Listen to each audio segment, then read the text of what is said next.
ভয়াবহ ভূমিকম্পে কেঁপে উঠল রাজধানী সহ বাংলাদেশের বিভিন্ন স্থান।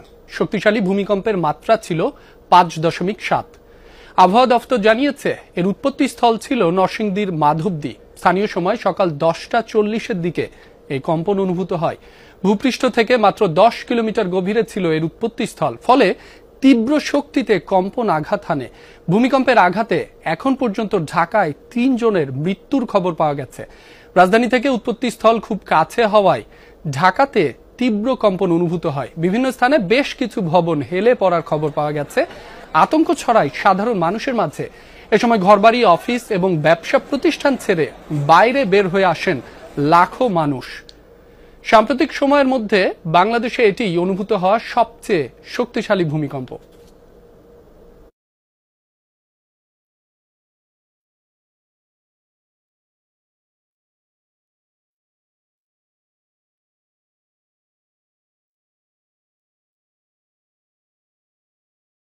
ডেস্কে ছিলাম, হালকা মৃদু ঝাঁকুনি, তো আমার এক সহকর্মী বলতেছিল যে ভূমিকম্প হচ্ছে। ঝাঁকি এরকম করে মারতেছে, মনে হয় যে কেউ নাড়াচ্ছে, এরকম একটা বিষয়।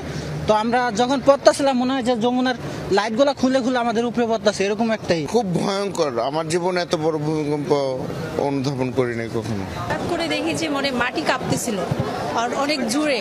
তখন আমরা সবাই এলোমেলো, যে যার মতো চলে গেছে, যে যেদিক দিয়ে পারছে বের হয়ে চলে আসছে। আমরা ওইখান থেকে যে একজনের গ্লাসটা ভেঙে দিয়েছিল, ওখান থেকে তাড়াতাড়ি যতটুকু সম্ভব হয়েছে আমরা নেমে নিচে আসছি আর কি। ভয় পেয়েছি, আল্লাহ আমাদের ভাগ্য ভালো রাখছে, আমরা বেঁচে গেছি। প্রচন্ড ঝাঁকুনির পরে আর কি আমরা আসলে দিকবিত্তেল হয়ে সবাই বের হয়ে আসি আর কি। খুবই আতঙ্কিত হয়ে আমরা দৌড়াদৌড়ি করে একজন একদিকে আমরা ছোট শুরু করছি। এত ভয়ঙ্কর ভাবে, আর এই বিল্ডিং এ 36টা ফ্যামিলি থাকে। হ্যাঁ, আমরা সবাই একদম 10 তলা থেকে নিচে নেমে বসে আছি। আমরা তখন হোটেলে নাস্তা খাইতেছি, তখন দেখতেছি খালি কাঁপতেছে আর নাস্তা ধুয়ে আমরা সবাই মিলে দৌড় মারছি।